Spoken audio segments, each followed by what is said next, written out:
करोड़ है, क्या वो कल के लिए सफिशिएंट होगा? ऐसा कभी नहीं होता, बिकॉज तो wealth is different to different people. Now इसको कंपेयर हम आगे, हमारा मॉडल क्या होना चाहिए? हमारा मॉडल यूएस नहीं होना चाहिए, एक्चुअली चाइना होना चाहिए। We should plan our finances in a way that what if we are going to live for ever and what if we are going to die tomorrow.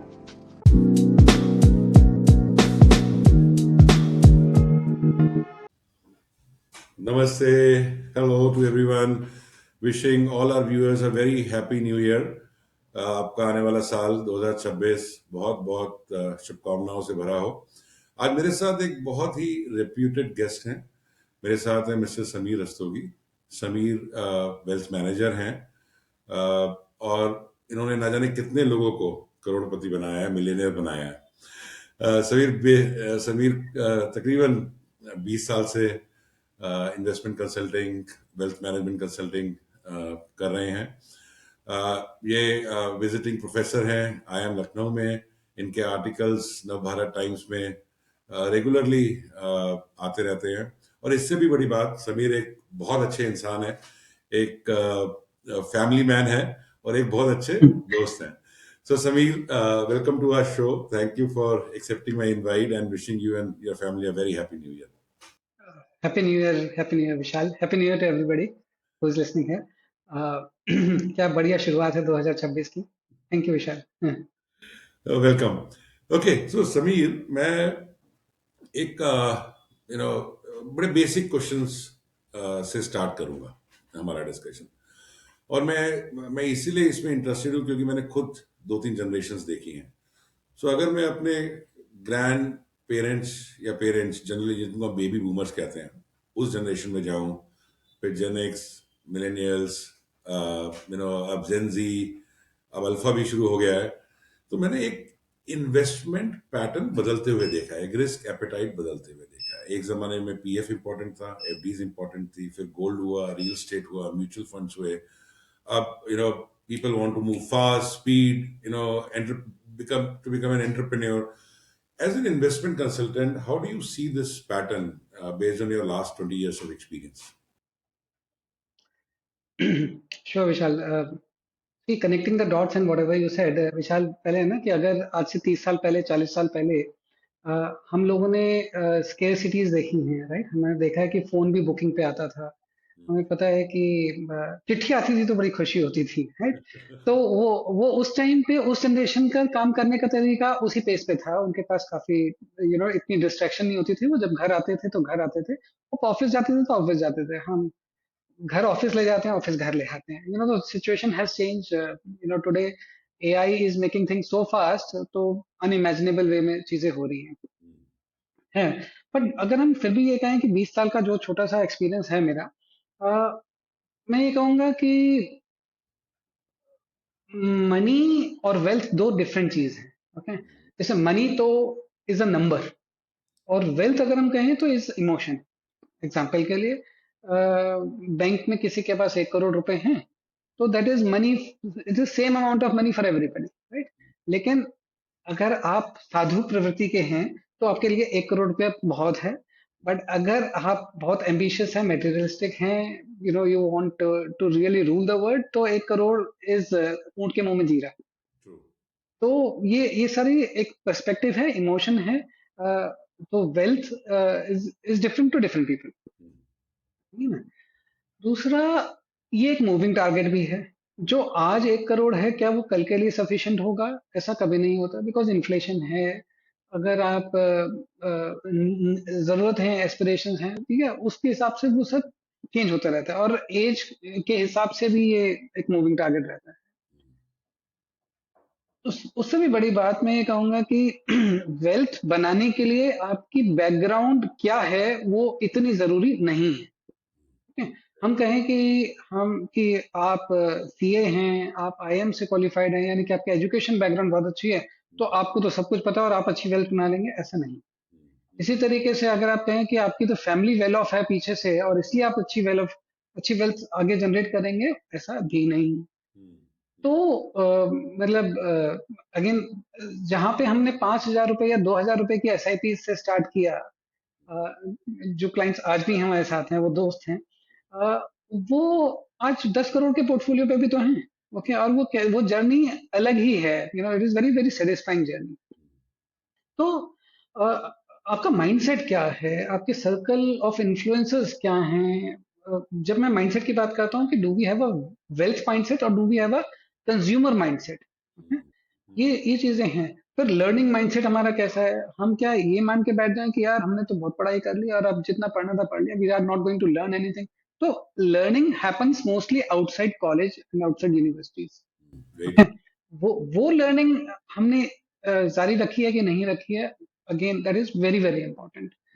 फिर outlook towards life, जैसे मैंने कहा कि wealth mindset है या consumption mindset है, तो हम क्या मटेरियलिस्टिक लाइफ की तरफ जा रहे हैं या स्पिरिचुअल? ओके, मैं इसको इस तरह से डिफाइन करूंगा कि it's not religious, it is spiritual. Okay, कि हम वो माइंडसेट हमारा है कि नहीं है, एंड दैट रियली वर्क, पता नहीं वो कैसे, but most of the investors who have really succeeded have that kind of mindset. तो ये हैं एक एक बड़ी इंपॉर्टेंट चीज है, आपने स्कूल में पढ़ी है बट नोबडी अप्लाइज, क्योंकि किसी ने सीरियसली उसको सोचा भी नहीं। एक कंपाउंडिंग फॉर्मूला होता है विशाल, ठीक है, जिसमें हम कहते हैं कि amount is equal to P which is principal multiplied by R O I and raise to power T which is time. दुनिया आज सोचती है कि आर जो है, आर ओ आई, वो डिटरमिन करती है आपकी वेल्थ, बट इससे बड़ा मिथ नहीं है। ओके, आर इंपॉर्टेंट है बट आर आपके कंट्रोल से बाहर है। आर ज्यादा करने के लिए आप उतना ही ज्यादा रिस्क लेते हैं। जो आपके कंट्रोल में है वो है पी, यानी कि प्रिंसिपल, यानी कि सेविंग्स। ओके, और जो आपके कंट्रोल में है वो है टी, कि कितना टाइम आप अपनी इन्वेस्टमेंट को दे सकते हैं। तो हम उन चीजों पे कम ध्यान देते हैं वेल्थ जनरेशन में, और हम आर के पीछे blindly भागते हैं, जो कि एक पिटफॉल के जैसे सामने आता है अक्सर। जी हाँ, तो ये यही विशाल बेसिकली, हाँ, आपने थोड़ा सा समझ करने के लिए। बहुत सारी इंपॉर्टेंट बातें समीर कही। अ, अगर मैं कंजम्पशन माइंडसेट और वेल्थ माइंडसेट, आप इसमें मैं दो चीजें पूछना चाहूंगा आपसे। क्या आपने 20 साल में इस माइंडसेट को चेंज होते हुए देखा है, या ये मिक्स ही है? मतलब हर जनरेशन में दोनों तरह के लोग होते हैं या दोनों तरह का वो होता है। और दूसरा, आपने बहुत इंटरेस्टिंग बात कही, स्पिरिचुअल जो लोग हैं या स्पिरिचुअलिटी की तरफ ज्यादा है, वहां आपने वेल्थ ज्यादा जनरेट होते हुए देखी है। ये बड़ा इंटरेस्टिंग सी बात आपने मुझे कही। तो अगर आप दोनों पॉइंट्स पे थोड़ा सा और एक्सप्लेन करें प्लीज। ठीक है, जब हम स्पिरिचुअल की बात करते हैं ना, तो spirituality by default takes you away from materialism. Okay, जब आप मटेरियलिज्म से थोड़ा सा दूर हटते हैं तो आप हर्ड मेंटेलिटी से दूर होते हैं। ठीक है, so you are not trying to keep up with the Joneses, as we say. Okay, तो किसी को दिखावे के लिए आप जरूरत से ज्यादा बड़ा घर नहीं लेंगे, जरूरत से ज्यादा बड़ी गाड़ी नहीं लेंगे, और consumption is an enemy of wealth. Okay, तो कहीं ना कहीं जब आप स्पिरिचुअल होते हैं तो आपका इमोशनल बैलेंस बेटर होता है। ओके, और जब इमोशनल बैलेंस अच्छा होता है तो ग्रीड एंड फियर आपको उतना नहीं जकड़ता। तो यस, तो ना ही आप स्वर्ण मृग की तरफ भागेंगे, ठीक है, और ना ही आप द स्काई इज फॉलिंग वाली ट्रैप्स में फंसेंगे, जो कि अक्सर सामने आता है सोशल मीडिया के जमाने में तो खासकर। दैट रिमाइंड्स मी, आपने किताब भी लिखी है, good bye to herd mentality, जी जी जी जी जी, investment, I think investors behaviour के ऊपर, इन्वेस्टिंग। बिल्कुल बिल्कुल। उसमें उसमें विशाल 400 साल की हिस्ट्री को स्टडी किया, और उसमें ये रियलाइज हुआ, honestly that was I opening for me, जब मैं उसको स्टडी कर रहा था, कि सर आइजैक न्यूटन जैसे लोग भी हर्ड मेंटेलिटी के शिकार हुए हैं। ओके, मतलब इट इज सोच, देखिए आप इंटेलेक्चुअली कितने भी सुपीरियर हो जाएं, बट हम लोग हैं तो इमोशनल फूल्स।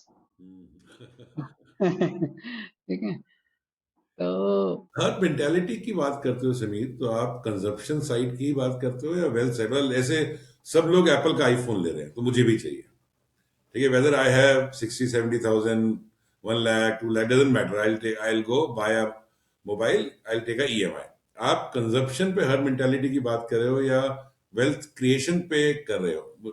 मैं थोड़ा सा दोनों बोलूं। देखिए, हाँ, देखिए, consumption is necessary to survive. Okay, तो ऐसा तो नहीं है कि हम खाना खाना छोड़ देंगे, हम्म, राइट? फोन भी चाहिए तो फोन भी रखना ही है, ठीक है? अब अगर हम फॉर्मूला ड्रिवन लाइफ में रखें, मैं आपने आईफोन लिया, मैं एक अगर आपने ईएमआई पे फोन लिया जो कि आपकी 3 महीने की और फोन आपके 3 महीने की इनकम के बराबर है, तो ये गलत डिसीजन। ओके, लेकिन अगर ये फोन आपकी से 10 दिन की इनकम या 15 दिन की इनकम के बराबर है तो क्या फर्क पड़ता है? कोई फर्क नहीं पड़ता। हम्म, हाँ, इसी इसी तरीके से अगर आपने गाड़ी ली, हम्म, गाड़ी आपकी 2 महीने की या 3 महीने की इनकम के बराबर है, से 6 महीने की इनकम के बराबर है, इट्स ओके। बट अगर वो 3 साल की इनकम के बराबर की है तो आप ईएमआई ट्रैप में फंस रहे हैं, राइट? कंजम्पशन को डिफाइन करना जरूरी है कि वो कब विद इन द लिमिट्स है, कब बियॉन्ड द लिमिट्स है, और वो क्यों है, उसका ड्राइवर क्या है। That's a very important point Sameer जो आपने कही। By the way on a lighter note आपको मैंने इंट्रोड्यूस करा कि आप एक बहुत अच्छे इंसान हैं जो साधु वाला एलिमेंट नहीं है, तो मुझे समझ में आ रहा है कि आप क्यों साधु हैं। नहीं नहीं, मैं नहीं हूँ। बिल्कुल भी नहीं हूँ। हाँ, अ, वो जो गालिब की एक शेर है ना, उस शेर में है कि अ, काबा मुझे खींचे, कभी खींचे मुझे कुफ्र, राइट? तो वो उस चीज में तो हम चलता है। We are being pulled both sides. I know. Okay, Sameer आपने एक और बात कही कि ऊंट के मुंह में जीरा, 1 करोड़ पे जब आपने वो बात की थी, और 20 करोड़, हम कहीं बीच का एलिमेंट लेते हैं। मेरे को लगता नहीं कि अब हम उस स्टेज पर हैं कि 1 करोड़ की कोई वैल्यू भी रही है। अब आप, एक जमाना था शायद रिटायरमेंट, लोग सोचते थे कि मेरे पास 1 करोड़ का कॉर्पस होगा या सेविंग्स होंगी तो मेरी रिटायर्ड लाइफ बहुत अच्छी हो जाएगी। लेकिन the way things are moving, I think 1 crore is becoming very small. So कहीं बीच पे चलते हैं, एक मिडिल क्लास सैलरीड पर्सन जो अच्छी जॉब में है या जॉब में है अभी अभी लगा है, आपको आपको क्या लगता है उसके लिए क्या स्ट्रैटेजी है, उसको क्या करना चाहिए?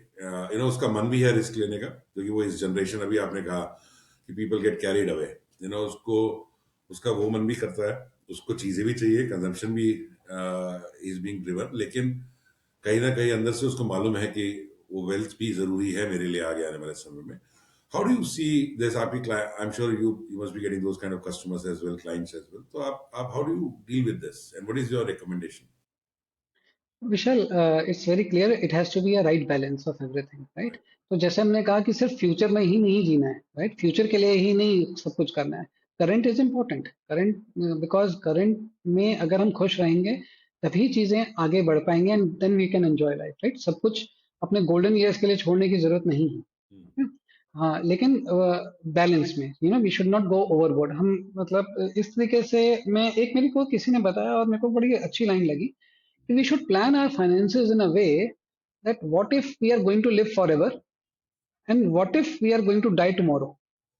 Oh, Okay, because forever तो एक theoretical चीज है, but going to die tomorrow is also theoretical, but होता है, हो जाता है। that means कि हमारी risk management बड़ी strong होनी चाहिए। और रिस्क दो तरीके से आते हैं, risk of dying too early and risk of living too long. Okay, तो जब आपको पता है कि risk of living too long भी है और वो रिस्क बढ़ता जा रहा है, क्यों बढ़ता जा रहा है? मेडिकल फैसिलिटीज जिस तरह से एडवांस हो रही हैं, दे आर गोइंग टू, अगर आप हॉस्पिटल जाओगे वापस आने के चांसेस कहीं ज्यादा हैं इन कंपैरिजन टू आज से 20 साल पहले क्या था, right. 40 साल पहले क्या था, राइट? डायग्नोसिस बेटर हो रहा है, चाहे वो कैंसर हो या कुछ हो। जिस तरीके से न्यूरालिंक में Elon Musk is doing things, या जिस तरह से टेक्नोलॉजी इवॉल्व हो रही है, मुझे लगता है आने वाले टाइम में we are going to see very massive improvements in health care. तो व्हेन, सो आपको, आज हम बात कर रहे हैं, suppose somebody is like 40 years old, okay, उसको लगता है कि मैं 60 में रिटायर हो जाऊंगा, और मेरे को 20 साल का लाइफ एक्सपेक्टेंसी के हिसाब से उसने प्लान किया। What if he lives for 30 years? What if he lives for 30-35 years, post his retirement?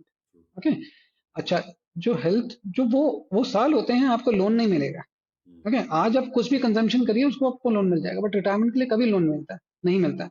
तो you have to take care of your own needs at that point in time. तो strategy के मतलब mindset आपको इस तरीके से रखना पड़ेगा कि मैं खर्चा भी करूं और सेव भी करूं। Now what are the thumb rules, right? अगर कोई थंब रूल्स की बात करें एफिशिएंटली, तो आप अगर 25 साल के हैं तो 10% ऑफ इनकम तो कम से कम बचाइए आप। ओके, आई अंडरस्टैंड कि आपकी इनकम कम है, एस्पिरेशन ज्यादा है, एंड आपका सोशल सर्कल ऐसा है कि आपको खर्च करना है, बट ऐसा नहीं है कि आप जीरो सेविंग्स से स्टार्ट करें। आपको कुछ तो सेव करना चाहिए so that you start building that habit.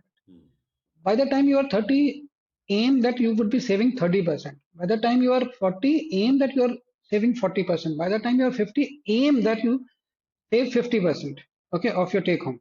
और ऐसा है, okay, I know people that who can save 70% or 80% also, okay. अगर हम कर पाए तो ओके, लेकिन ऐसा नहीं है कि हम 50 के भी हो गए और तब भी हमारी सेविंग कुछ है नहीं, क्योंकि हम कह रहे हैं कि हमारा हमसे सेव नहीं हो पाता क्योंकि हमारे खर्चे ऐसे हैं। अ, और इसको इसको it has to be struck like uh, it has to be taught like a lightning bolt. How? मैं ये पूछता हूँ फिर उनसे कि अगर हम कहते हैं कि हम सेव नहीं कर पा रहे, मैं कहता हूँ कि अगर आपकी इनकम आज से 30% कम हो जाए, 40% कम हो जाए, आप क्या करोगे? ओके, वो कहते हैं will have to manage, right? Manage हो जाएगा। तो मैंने कहा वही तो पोटेंशियल टू सेव है, आप उसको सेव क्यों नहीं कर रहे हो? ओके, तो हम क्यों कि कंजम्पशन आगे आने वाले टाइम में और बढ़ेगी। ओके, सारा social media is all about show off.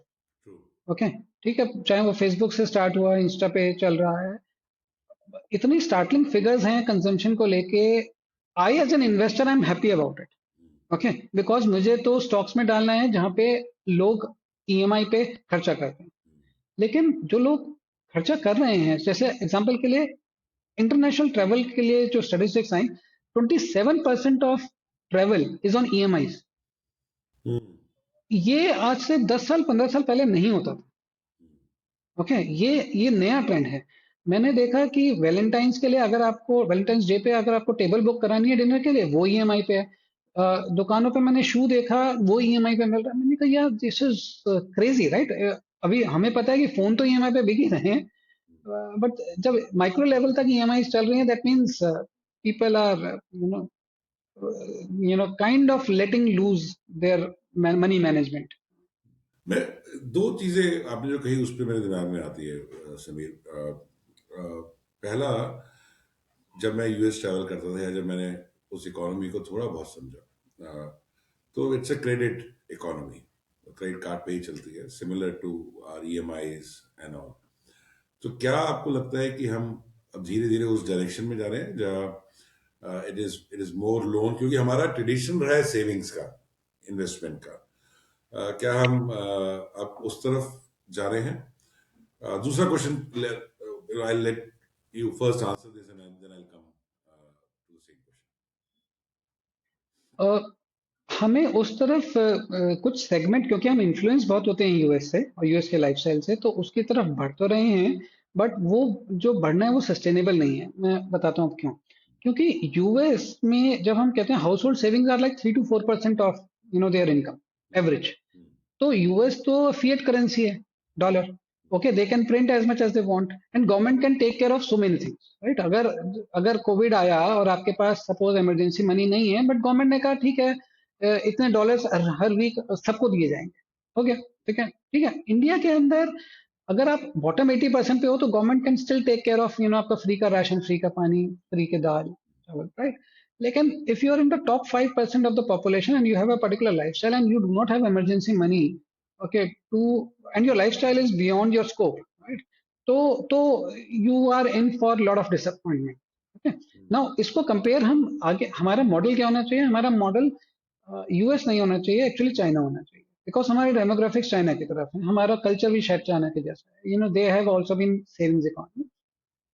तो उस तरफ से हम बढ़ेंगे तो कोई दिक्कत नहीं आने वाली है, और मुझे लगता है कि हम यूएस को नहीं, चाइना की तरफ ही बढ़ेंगे, because with age Gen Z will realise कि what mistakes that they are doing and then they will start coming back.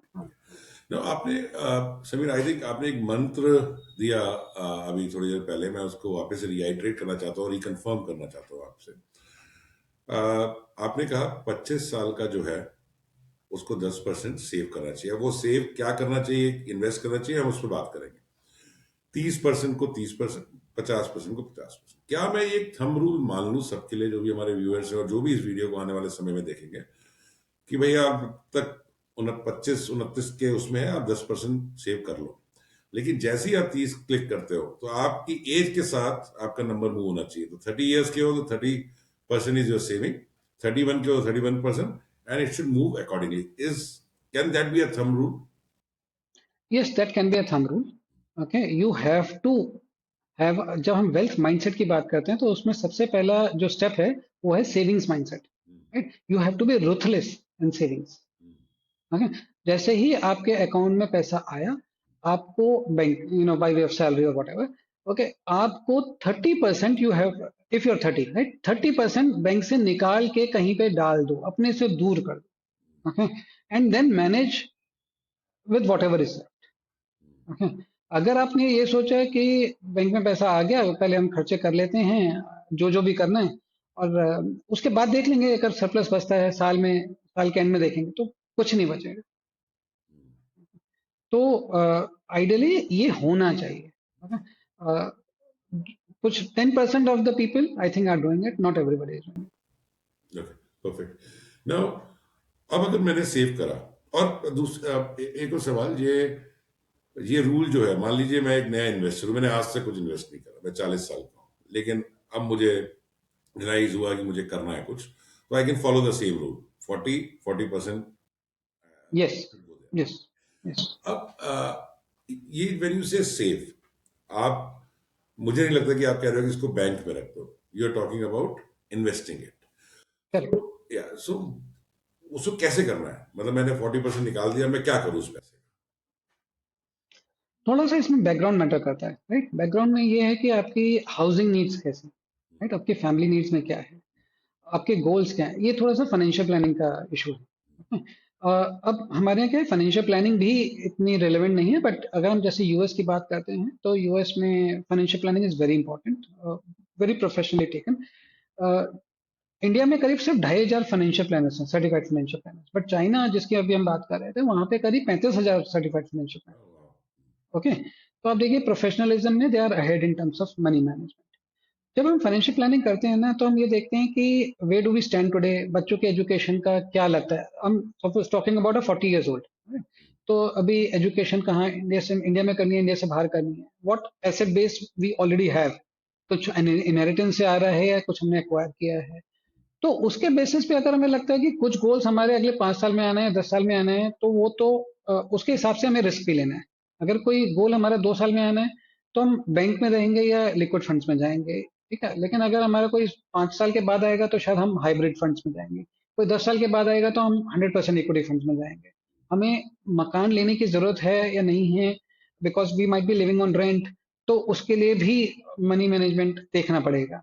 तो ये फाइनेंशियल प्लानिंग का इशू है, उसके बेसिस पे होगा। तो अगेन ये रूल ऑफ थंब इसमें अप्लाई कम ही हो पाएगा, बट क्योंकि everybody can be very different in his own ways. So every, हर इन्वेस्टर की अपनी रिक्वायरमेंट के हिसाब से there has to be a plan, there yes, has to be a thinking. Yes, yes. But broadly looking at the current economy, economic situation, India globally, आप आपको क्या लगता है कहाँ इन्वेस्टमेंट में इन्वेस्ट करना चाहिए? और मैं बताता हूँ क्यों कह रहा हूँ, क्योंकि एक जमाने में रियल एस्टेट बहुत बूम करा, और हमने देखा कि लोगों ने प्रॉपर्टी में, people really made money, no doubts about it, the way जैसे जैसे इंडिया ओपन होता गया, प्रॉपर्टी के प्राइसेस बढ़ते चले गए। Gold has gone like crazy, पिछले 15-20 सालों में। Stock market has gone up, no doubts about it, लेकिन वहाँ अभी भी too volatile, maybe I am not an expert, but I am just saying based on my experience. तो अगर मैं एक फाइनेंशियल प्लानिंग का एस्पेक्ट एक बार हटा दूं, तो आपको क्या लगता है कि इंडिया में राइट नाउ, या हमें ग्लोबल मार्केट में इन्वेस्टमेंट करना चाहिए, क्या करना चाहिए, where are we heading? Sure, ये विशाल, इस ये बड़ा मेरा फेवरेट टॉपिक है to discuss, right, asset class wars. Okay, तो जनरली क्वेश्चन होता है ना, आपने भी उसी तरह से पूछा कि कौन सा एसेट क्लास बेस्ट। ओके, अगर मैं इसका एक बोरिंग सा एग्जांपल दूं ना, कि कुछ भी बेस्ट नहीं है, everybody everything has its own place, right, मैं बोरिंग तरीके से पहले आंसर करता हूँ, क्योंकि जब मेरे को रिस्क नहीं लेना, तो बैंक ही ठीक है। ओके, जब मेरे को घर चाहिए तो मेरे को रियल एस्टेट चाहिए ही चाहिए, बट मेरे को अगर लॉन्ग टर्म के लिए रखना है तो ठीक है, मैं कोई इक्विटीज भी ले सकता हूँ, एंड देन और मेरे को अगर मेरी डॉटर के लिए वेडिंग की प्लानिंग करनी है तो मेरे को गोल्ड में भी इन्वेस्ट करना जरूरी है। ठीक है, तो ये तो हो गए नीड बेस्ड। ओके, और ये काफी इन्फ्लुएंशियल होते हैं इन आर डिसीजन। बट अगर हम सिर्फ आरओआई की बात करते हैं, ओके, तो आरओआई में इक्विटीज को बीट करना इम्पॉसिबल है। Okay, and I will tell you why. So there is something called Cantillon effect. Okay, now उसको देसी तरीके से मैं समझाने की बात करूं कि अगर आपको सबसे प्योर पानी पीना है, सबसे प्योर, राइट, तो गंगोत्री जाएंगे आप। ठीक है, आपको वाराणसी में प्योर तो नहीं मिलेगा, आपको कोलकाता में जाते जाते प्योर तो नहीं मिलेगा। तो Cantillon effect is all about you should invest where the wealth originates. Okay, because downstream it will get adulterated all the time. Okay? तो अब जब हम सारे एसेट क्लासेस की बात करते हैं तो हम कहते हैं कि रियल एस्टेट में लोगों ने पैसा बनाया, लेकिन क्यों बनाया? क्योंकि लोगों ने डिमांड करी real estate, right? People started to pay higher price for real estate. Okay, but वो हायर प्राइस तो तब देंगे जब सैलरीज ज्यादा होंगी, राइट? सैलरीज तब ज्यादा होंगी जब बिजनेसेस में भी प्रॉफिट ज्यादा अच्छे आए होंगे, और अगर बिजनेसेस में प्रॉफिट ज्यादा अच्छे आए होंगे तो logically equities must have done better, right? तो equities are the wealth, first level of wealth creation. अगर इक्विटीज अच्छी नहीं करेंगी तो in long term even real estate अच्छा नहीं करेगा, नहीं कर सकता। Okay, because real estate is based on how much money people have already earned from their professions and businesses. Okay, okay, तो इसकी एक केस स्टडी हमने करी, और बड़ी इंटरेस्टिंग केस स्टडी है। 2001 का पीरियड है।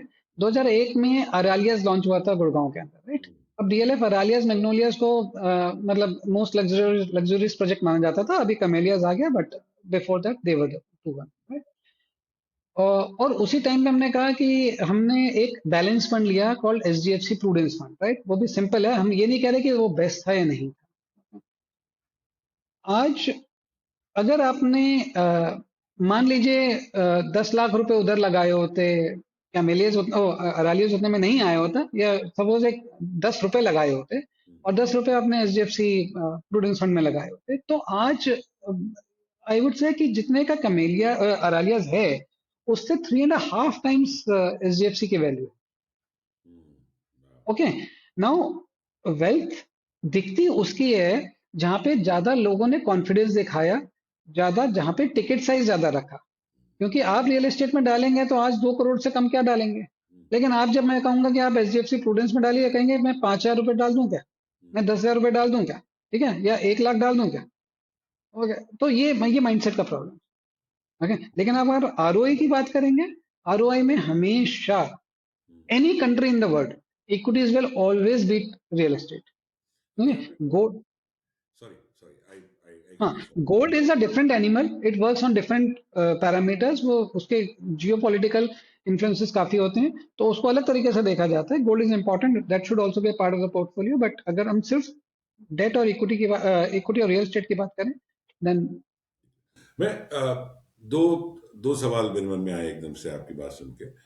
इक्विटीज में किस तरह की इक्विटी, क्योंकि there are so many option, और अब तो बहुत सारी, there are so many apps, there are so many consultants on YouTube, Insta, और प्लेटफॉर्म्स भी बहुत सारे हैं। तो ये I have struggle lot of times कि मैं किस में इन्वेस्ट करूं, मतलब इतने सारे पोर्टफोलियोज हैं इक्विटीज के, how should I decide?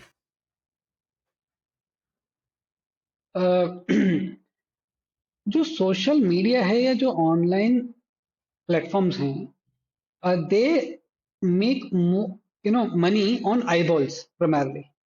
Okay, जितना वो ट्रस्ट क्रिएट करेंगे और आपके जो बायसेस हैं उसी को वो सेल करेंगे। एक एग्जांपल लेता हूँ। ओके, आपने कोई एक मॉडल सर्च करना शुरू करा कार का online, and you will start seeing those kind of ad. ठीक है, तो वो आप ही के डिसीजन को रीइंफोर्स कर रहे हैं।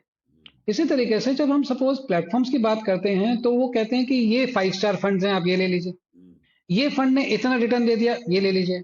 और आपका कॉन्फिडेंस भी उसी में आएगा जिसमें कि आपने अच्छे रिटर्न इन द पास्ट देखी है। नेचुरली, नेचुरली, ठीक है, and you will get into that fund.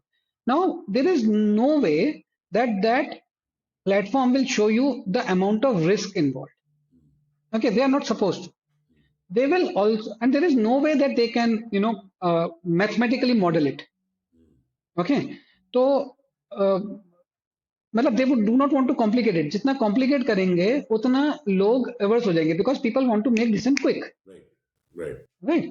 तो आपको 5 स्टार, मतलब एक मैं एग्जांपल देता हूँ आपको, एक क्लाइंट रेफर करके आए हमारे पास, तो मैंने देखा कि I will not name the AMCs because I should not, but अगर 6 फंड्स लिए हैं उसमें 4 फंड्स एक ही एएमसी के हैं।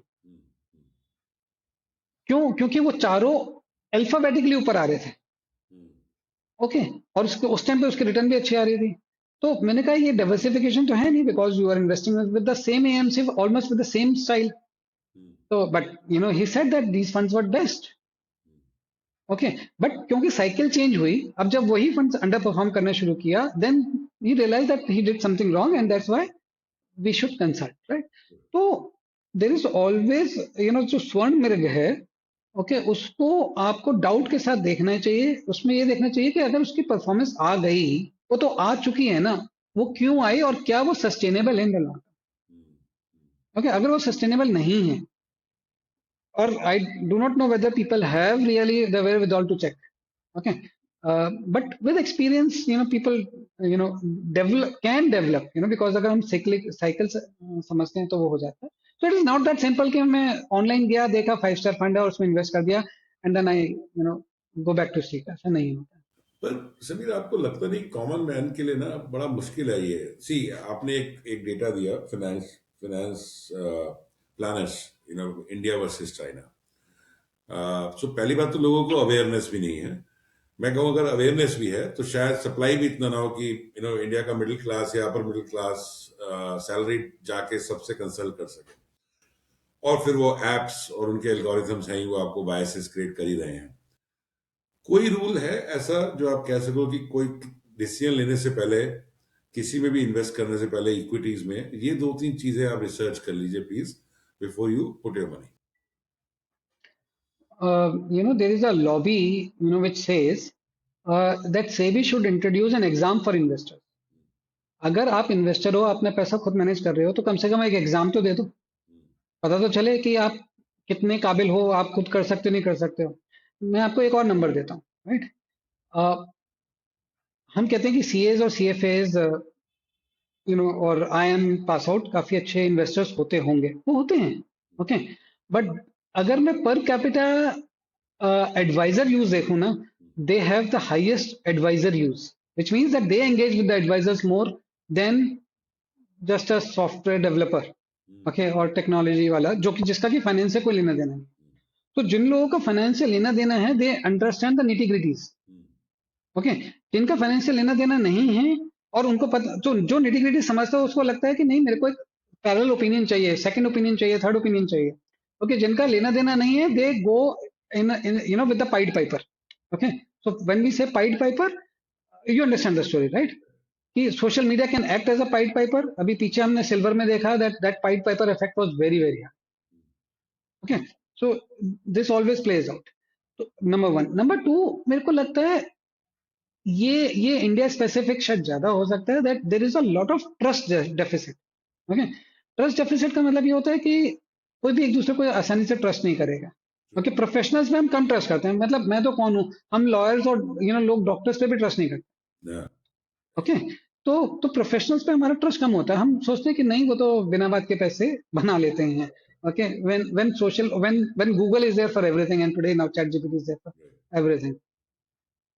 और सोशल मीडिया इस चीज को फर्दर एम्पलीफाई करता है। This trust deficit is further getting amplified because of social media. वो यहाँ तक भी बताते हैं कि अरे आप क्यों कमीशन देते हो, ब्रोकरेज देते हो, because in the long term पता नहीं, आपका जो एडवाइजर है, वो तो यॉट चलाएगा और आप कुछ भी नहीं चलाओगे। तो रूल में एग्जाम होना चाहिए and then only people should understand what the nitty gritties are. उससे पहले तो आपको मैं एक एग्जांपल देता हूँ। Over confidence can really destroy wealth. अगर बुल रन है, आपने थोड़े से स्टार्ट किया, your experience has been good, now you are over the moon and you will say that boss I know it. Okay, तो एक my friend, she gave money to her 11th standard child to manage money।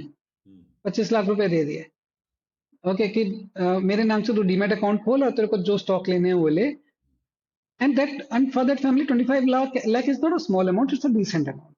Okay, and within initially the going was good। okay, but things are cyclical, right? वो जो भी चीज अच्छी चल रही थी, जब वो वापस जानी शुरू हुई, then they realize, oh god, we are stuck in that herd mentality। हम तो वही ले रहे थे जो कि herd से चल रहा। और ये बहुत कॉमन है, even I have made mistakes lot of time, चाहे वो स्टॉक्स हो चाहे एफएनए हो। आपने कुछ न्यूज़ पढ़ी, आपने सोचा सोशल मीडिया पे ये चल रहा है, आपको लगता है ये होने वाला है आज, and you put money, sometimes you succeed, but my experience lot of times it fails. Reality जब शाम तक क्लियर होती है तो वो कुछ आप फिर आप ढूंढ ही रहे होते वाइन की दुकान की, कहाँ जाऊं मैं कि आज मैंने क्या कर दिया। मैंने आपसे शुरू में कहा था कि हम आरओआई के पीछे ब्लाइंडली पड़ जाते हैं। Right. ठीक है, हमें वो मैक्सिमाइज करना है, और आरओआई काउंट्स विद रिस्क। और रिस्क के ऊपर कितनी बात करते हैं? कोई नहीं बात करता, कोई बात नहीं। बट अगेन सभी, मैं फिर से सॉरी, मैं आपसे वापस अपने सवाल पे आ रहा हूँ। इन्वेस्टर्स का एग्जाम से भी करवाएगा नहीं करवाएगा, आई डोंट नो, वो कभी होगा नहीं होगा। शायद ना हो, शायद ना हो। We need, I think, thousands and thousands of financial planners in this country। दूसरा वो ट्रस्ट, वो टिपिकल इंडिया मेंटालिटी है कि अगर ये मेरे को किसी चीज के लिए कह रहा है तो जरूर इसका कोई फायदा जरूर होगा। ये इसका कोई फायदा है। लेकिन फिर भी अगर और तो वो सिंक्रोनाइजेशन कभी इतने लेवल पे नहीं होगा। कुछ लोग will be able to have advisors, लेकिन अगर फिर भी कॉमन आदमी को कुछ करना हो तो क्या वो टॉप 4-5, जैसे हमने एक एचडीएफसी का नाम लिया, it is always better bet, good to bet on these kind of. क्या मैं बेसिक देखूं जाके कल अखबार में, रिसर्च करूं चैट जीपीटी से कहीं से, कि मैं स्टेबिलिटी, मुझे ये हो कि चलो आरओआई इतना नहीं है लेकिन स्टेबल है मेरा फंड, मैं वो रिस्क में नहीं जा रहा हूँ। क्या ड्राइवर्स हैं, क्या पैरामीटर्स हैं? सिर्फ एक फंड आपको कंसिडर करना चाहिए उस सिनेरियो में, जो कि है multi asset fund. Multi. Right, multi asset fund के अंदर पोर्टफोलियो क्या होना चाहिए? उसमें इंडियन इक्विटी होनी चाहिए, उसमें इंटरनेशनल इक्विटी होनी चाहिए, उसमें डेट होना चाहिए, उसमें गोल्ड होना चाहिए, उसमें सिल्वर होना चाहिए। And then you just trust that the fund manager will do the job. Right, वो बैलेंस करता रहेगा। ओके, बट ये जब हम कर रहे हैं तो then you have to understand कि आप उसमें इसलिए जा रहे हैं क्योंकि आपको लॉन्ग टर्म में एक सस्टेनेबल रिटर्न चाहिए। आपको बहुत ज्यादा वॉलेटिलिटी नहीं चाहिए, और जरूरी नहीं है कि आपने मार्केट में best return the. Okay, but आपका आपका बैंक से तो कहीं ज्यादा रिटर्न बनेगा compounding. Another question, you spoke about gold. तो और ये कई बार मैंने जब आपसे वन बात किया तो कई बार गोल्ड बड़ा प्रोमिनेंट रहता है दिमाग में। क्या लग रहा है आपको, मतलब अभी ऊपर नीचे नीचे ऊपर कहाँ जा रहा है गोल्ड? गोल्ड को ना वैल्यू करना मुश्किल, बहुत मुश्किल है। बिकॉज मैं ये नहीं कह सकता कि गोल्ड की ये इंट्रिंसिक वैल्यू होनी चाहिए थी और ये इससे ऊपर चल रहा है, इससे नीचे चल रहा है। ठीक है, गोल्ड को देखते हुए मैं सिल्वर को तो वैल्यू कर सकता हूँ, बट गोल्ड को अपने आप से वैल्यू करना मुश्किल है, मतलब सिर्फ गोल्ड को। तो पीछे कुछ चीजें ऐसी हुई हैं कि अ, मुझे लगता है उस उन पैरामीटर्स के बेसिस पे मुझे लगता है कि गोल्ड ओवरशूट तो कर गया है। ओके, पिछले 30 सालों में अ, एक एक कोइंसिडेंस वाला एक ट्रेंड रहता था कि कभी सेंसेक्स ऊपर, कभी गोल्ड ऊपर, कभी सेंसेक्स ऊपर, कभी गोल्ड ऊपर, but 10 gram of gold and 1 unit of Sensex use to intersect each other many a time. Okay, तो जब अभी कितना सेंसेक्स? 85,000। ठीक है, जैसे, और अभी अगर हम 1-1.5 साल पहले देखें तो गोल्ड वॉज अराउंड 65,000। तो जब ये सेंसेक्स को क्रॉस करके गया, अभी तो 1,30,40 के आसपास है शायद, तो मेरे को रियलाइज हुआ, मेरे को तो लगा ये तो कॉस्टली हो गया अभी, लेकिन नहीं बढ़ना चाहिए। बट मुझे बट ये तो बढ़ता चला गया, उसमें हो सकता है, उसमें कोई गलत बात नहीं है।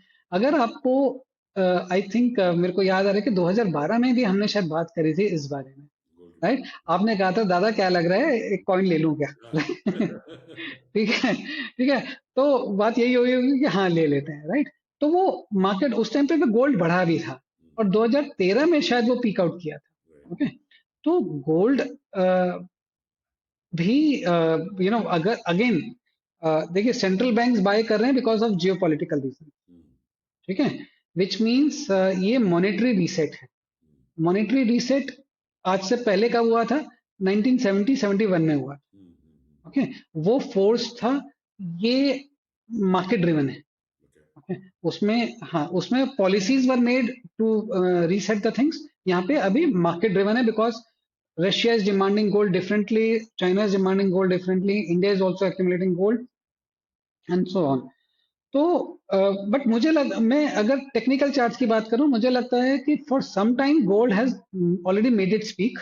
ओके, शायद इतनी तेजी से नहीं बढ़ेगा जैसे वो बढ़ा, और पॉज भी ले सकता है। बट अगर if you are in for long term, तो मुझे लगता है कि 5 साल के अंदर equities will do better than gold, but gold will be much much much better than your fixed deposit. Okay, तो सो उस तरीके से लगा। पॉज ले लेगा, धीरे धीरे बढ़ेगा, पर बढ़ेगा ही, ऐसा नहीं होगा कि it- again again again again कहना मुश्किल है। अगर आप इसका पुराना ट्रैक रिकॉर्ड देखो, तो, और मैं जब पुराना ट्रैक रिकॉर्ड करता हूँ, मैं 50 साल 55 साल की बात कर रहा हूँ, तो ये भी वॉलेटाइल एसेट है। Gold is a very volatile asset. आप समझो कि कोई भी चीज अगर एक साल में 50% और 100% ऊपर जा सकती है ना, तो वो 30-32%, 25% नीचे भी आ सकती है। ओके, और ऐसा ट्रैक रिकॉर्ड है। सिल्वर का ट्रैक रिकॉर्ड और ज्यादा वॉलेटाइल। ओके, तो जब हम एज एन इन्वेस्टर आ रहे हैं, दैट्स व्हाई वी से कि आप बैलेंस पोर्टफोलियो बनाओ, इसमें सारे एसेट क्लास रखो। अगर गोल्ड नहीं अच्छा करेगा तो इक्विटी अच्छा कर जाएगा, अगर इक्विटी अच्छा नहीं करेगा, इंडियन इक्विटी नहीं करा, तो हो सकता है इंटरनेशनल इक्विटी अच्छा कर जाए। घूम फिर के ये सिक्लिकल है, कभी कोई एसेट अच्छा करेगा, कभी कोई एसेट अच्छा करेगा, but you will get a very good stable and long term performance. Wonderful. और समीर, आपकी क्रिप्टो के बारे में क्या थॉट प्रोसेस है? मैं आपको एक छोटा सा एक्सपीरियंस दिखाता हूँ। तो मेरा it was not a bad experience, बहुत छोटा सा। मैं एक एक्सपेरिमेंट कर रहा था, मैं कीप ऑन डूइंग एक्सपेरिमेंट्स। मैंने एक बहुत छोटा सा अमाउंट एक ऐप में डाला, मैं नाम नहीं लूंगा, और मैंने कुछ, वो ठीक रहा अपना, ऊपर नीचे हो रहा था, I was not even bothered, मैं देख भी नहीं रहा था। एक दिन पता चला कि कोई साइबर अटैक हुआ और उनके सारा वो चला गया, और वो अभी भी कोर्ट केस कर रहे हैं, लड़ रहे हैं। वो ऑफ कोर्स वो रिकवर, उन्होंने हमारे अमाउंट को, सबके अमाउंट पे, यूजर्स के अमाउंट पे ब्लॉक कर दिया। और ऐसे एक दो इंस्टेंस मैंने और भी सुने हैं। ठीक है, तो एक तो क्रिप्टो पे वैसे ही यू डोंट नो कि ये है क्या। वेल आई अंडर, मेरे को समझ में आता है कहानी, इसका इसका टेक्निकल मीनिंग क्या है, लेकिन वैसे ही वो समझ नहीं आता। ऊपर से इस तरह के जो एप्स के जो इश्यूज हो जाते हैं, साइबर अटैक्स एंड वो, तीसरा गवर्नमेंट अक्रॉस द ग्लोब और specially in India, they are going strict, they are going behind crypto. What is your thinking on crypto? What is your opinion on crypto? हम जब सी crypto को आप asset define कर रहे हो या currency define कर रहे हो, दोनों में फर्क है। So this is important to describe all this. अगर हम कुछ एसेट होता है, एसेट जैसे आपने रियल एस्टेट लिया, तो रियल एस्टेट आपको कुछ उसका रेंटल इनकम दे सकता है, ठीक है। आपने स्टॉक लिया, तो वो आपको डिविडेंड दे सकता है। आपने अगर बैंक में डाला, तो आपने एक तरह से बैंक को लोन दिया, वो आपको इंटरेस्ट दे रहा है, right? There is a cash flow associated with it, and there is a store of value. Okay, अच्छा, gold is different. Okay, gold में आपको कोई डिविडेंड नहीं मिलता, कोई इंटरेस्ट नहीं मिलता, ठीक है, कोई रेंट नहीं मिलता, लेकिन it's a currency. Okay, because it's a method of exchanging value and store of value. आज कुछ countries are trying to buy oil in exchange of gold, right? And historically it is proven, और there is a trust in that. Bitcoin या cryptos क्या है? ना वो asset है, ना वो स्टोर ऑफ वैल्यू है लाइक गोल्ड। ओके, ना उनका कोई इंडस्ट्रियल यूज है like any other commodity. They are, मुझे लगता है, they are a work of fiction. Okay, work of fiction इसलिए क्योंकि एक डिजिटल चीज है जिसमें कि हम लोग हर्ड मेंटेलिटी की वजह से लगे हुए हैं, और क्योंकि वो ऊपर जाता है because there is a herd which is chasing that, तो देर आर पीपल हु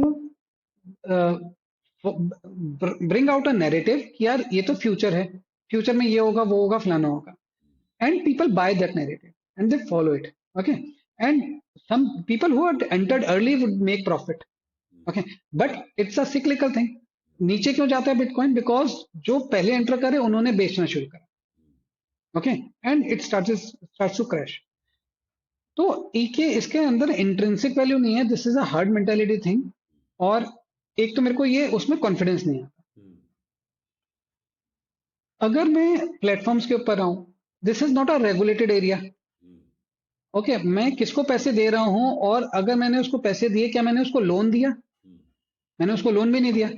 उसने कहा कि मैंने, वो मेरे बिहाफ पे क्रिप्टो ले लेगा. नो, क्रिप्टो की रेगुलेशन और लीगल जोन कहाँ है? मतलब क्या can I claim that money back in India? वो नहीं है.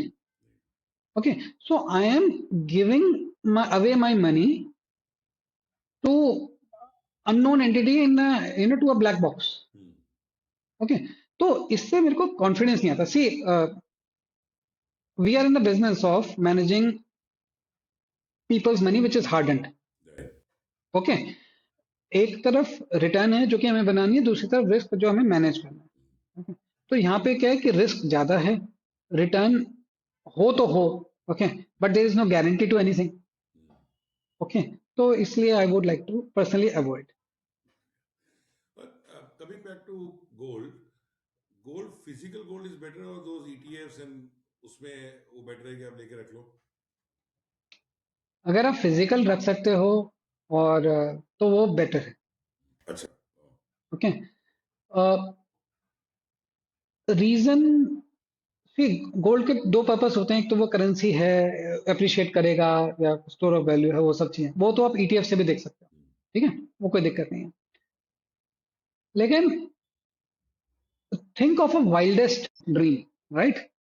And it might be wildest for India, right? But there are economies like Zimbabwe, like Argentina and Turkey who have seen it. Okay, when there are Venezuela, when there is hyperinflation.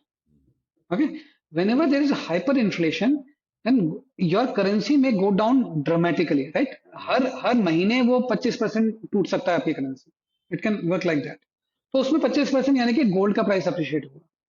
उस time पे जब physical है ना, तो आपको किसी से gold लेना नहीं है, because it is becoming pressure. Okay, ETF में, ETF is a digital investment. ETF में जब आपने पैसा डाला तो वो पैसा फिजिकल उसने लिया नहीं है, उसने कुछ और कहीं पे उसके सर्टिफिकेट्स लिए हैं. तो money might be lying, that gold actually might be lying in Switzerland और might be lying in London. Okay, and suppose your country is at war. Okay, तो वो आपका गोल्ड ईटीएफ को नहीं मिलेगा. तो hypothetical situation है, maybe there is that 1% or 2% probability, but I think since we talked about it, this is what it is. नहीं, very different.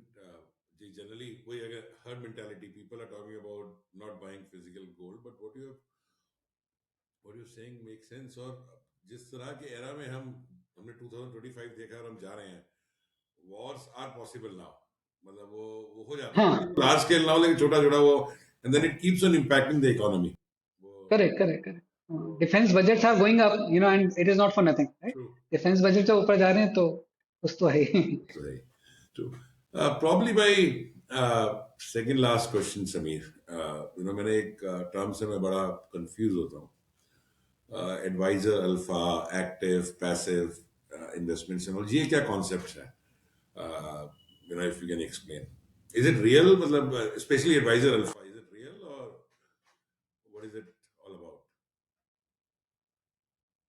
Okay, इसको मॉनेटरी टर्म्स या एब्सोल्यूट नंबर टर्म्स में describe करना मुश्किल है, but there has been a study. Okay, US के अंदर, तो यूएस में there is an organization called Dalbar, DALBAR, Dalbar, right? और इसकी रिपोर्ट्स हम डाउनलोड कर सकते हैं. तो they have been doing this study on investor behaviour, और उनके पास बहुत डेटा है. राइट? यूएस के अंदर तो we know, data is available for last 150 years, but उन्होंने फोकस किया लास्ट 30 इयर्स पे। लास्ट 30 इयर्स में उन्होंने कहा कि S&P 500 जो कि उनका इंडेक्स है, that has delivered something like 13-14% CAGR। Okay? Now they said an average investor, not the best or not the worst, an average investor, which is biggest pie of the investor community, has made only 8% kind of return. Okay. Okay.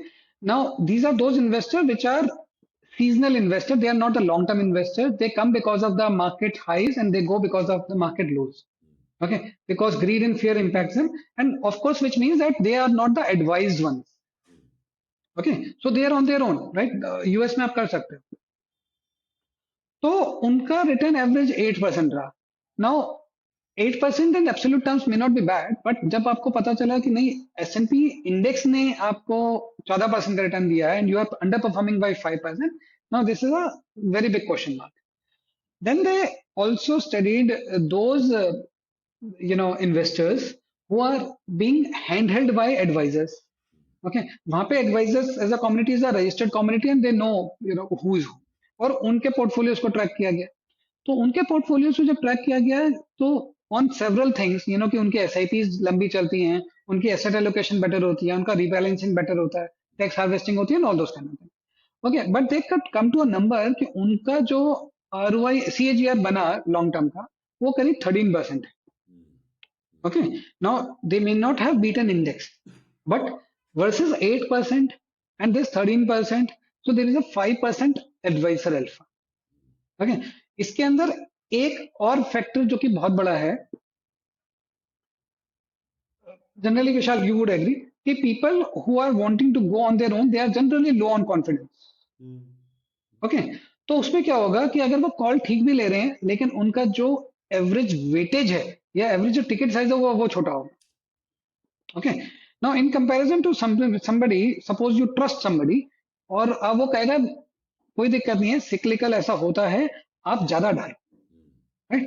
तो उसी call में अगर आपने ज्यादा डाल लिया because you are now more confident, okay, और वो कॉल ठीक होती है तो आपका रिटर्न बेटर बना नहीं बना। सो absolute wealth creation is, it is not about ROI only, it is about also about the P in that equation, savings, वो आपने ज्यादा एलोकेट किया, so it creates so this is about advisor alpha। अभी 2 दिन पहले नहीं, कल कल कल दोपहर की बात है, a long lost friend actually called me, he is in Bangalore। उसने कहा कि मैं आपको थैंक यू करना चाहता था और I was looking for your number, और तो मैंने आपकी वेबसाइट पे गया, सब देखा, ठीक है। तो मैंने कहा very good, good to connect in this, welcome, thank you की क्या बात है। उसने कहा कि I had last 2025 was a very difficult year for me, I had lost my job. Okay, and I was, because in IT I was difficult to find, things are not going right, but 2007-8 में ना हमने कुछ investments करी थी, they came to my rescue। Okay, तो I felt really, मैं कहा कि you made my day, what can I say। ठीक है, मतलब मैंने कुछ ऐसा खास नहीं किया, it is just that we selected the right investment and then you kept it, you didn't disturb it। But there have been cases, और मेरे लिए यही अल्फा है कि अगर कोई कह दे कि यार आपकी वजह से 2 मकान हमने ले लिए थे, या आपकी वजह से अब बच्चों की एजुकेशन हो गई है ना, एक एड चलता है, पता नहीं मीडिया में आपने देखा है नहीं देखा है, where in the marriages the financial advisor is being invited. Okay, और वो बच्चों को इंट्रोड्यूस किया जा रहा है, I have personally seen it, right. मेरे साथ हुआ है वो। तो दिस इज गुड इनफ, अब नंबर में तो मैं क्या ही बोलूं। I agree. I get it. You have been guiding me a lot as well. वो बात अलग है कि मेरा जो बिहेवियर है पर्सनल, वो कंजम्पशन साइड ज्यादा है। अच्छा। नहीं, वो लाइफ तो एंजॉय करनी है ना सर।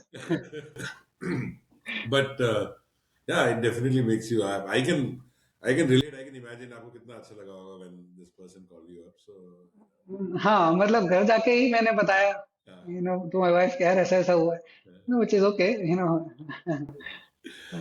perfect. So सभी मेरे आज के डिस्कशन की कुछ टेक अवेज हैं, and I want to get it validated towards the end of this conversation. एक है saving, well, there is a wealth creation mindset, there is a consumption mindset.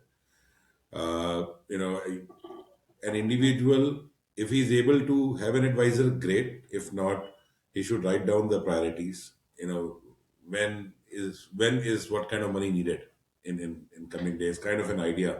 एक आइडिया उसके दिमाग में जरूर होना चाहिए. If you are between 25, 26, 10% money should be saved, which means invested. पर जैसे जैसे एज का नंबर बढ़ता जाए, प्रोपोर्शनेटली वो आपकी सेविंग होनी ही चाहिए. If you are 30, then 30% of your income should be going into savings with 40%. और सबसे बेस्ट इन्वेस्टमेंट अगर आपको करनी है और आपको ज़्यादा जानकारी नहीं है, then it is multi asset portfolios, जिसमें इंडियन स्टॉक्स भी हो, ग्लोबल स्टॉक्स भी हो, डेट भी हो, so those kind of portfolios. And then you should continue to keep it in a very disciplined way. Gold अगर आप चाहते हैं, आपको पसंद है उसमें, तो it is advisable considering the current situation कि आप फिजिकल गोल्ड ही बाय करें. So overall was I able to capture it correctly, Sameer? या एब्सोल्युटली विशाल. मैं इसमें मतलब अगर थोड़ा सा ऐड करूं तो प्लीज. जितना आप अपने लॉन्ग टर्म, अगर आप चाहते हैं कि आपकी वेल्थ कंपाउंड हो, तो आपको आपको आपको ना अपने पैसे को थोड़ा सा अपने से दूर रखना पड़ेगा. ओके. अगर वो बैंक में रखा रहा, तो you will find a way to spend it. Okay. Number one, आप समझिए कि this is about not about numbers. ये wealth creation is not about numbers. Warren Buffett ने वेल्थ कंपाउंड करी है. You you would not hear him talking about कि मैं 20% की आरओआई कमाना चाहता हूँ. He talks about logic. He talks about diversification. He talks about understanding the businesses. He never talks about ROI. ROI is the outcome of the processes. तो आपके processes सही होने चाहिए. And again, if we learn well from Warren Buffett, it is wealth creation is simple, but wealth creation is not easy. Because we are going to create and we are going to make it complex, which will have side effects. So you have to keep it very simple and you have to enjoy the journey. No, I agree. Thank you very much for saying that. और सबसे important point जो आपने कही, herd mentality. The social media apps, ये लोग जो एक herd mentality है कि सब कर रहे हैं तो मैं भी करूं. Try to avoid as much as possible, क्योंकि उसी में सबसे ज़्यादा नुकसान होता है. विशाल, मैं इसमें कैवेट में ये एंटर करूंगा कि मैं ये नहीं कह रहा कि आप बिल्कुल सुनो ही नहीं. ओके. बट आपकी जो क्रिटिकल थिंकिंग एबिलिटी है, ओके, वो नहीं जानी चाहिए. वहां सामने सोशल मीडिया पे who is doing what, right, you should be able to question. If you can not question that, then don't follow it. Very true. Very true. And to add another bullet point, Sameer, in my summary, this journey is like a character, right? आप जितना उसको ठीक रखोगे, उतना वो चीजें grow होती जाएंगी. अगर उसपे आपके दाग आ गए तो फिर वो problem. So it's like discipline, it's like a character. Discipline is like, आपने बहुत अच्छी तरह से वो स्वर्ण, हिरन, गंगोत्री, गंगा, आप पूरे उस तरफ भी हमें ले गए. So thank you very much. And Sameer, I am sure कि ये वीडियो देखने के बाद people may reach out to me with questions. अगर sure, I'll request you if you can join us again to answer specific questions. anytime. That would be a pleasure, Vishal. Perfect. Thank you very much, sir. Again, आपने मुझे time दिया. I know that you are very busy, and our channel is a new channel, but you still came. So thank you very much. Thank you, Vishal. Thank you. It was lovely, being here. Right? Thank you. Thank you. Bye-bye.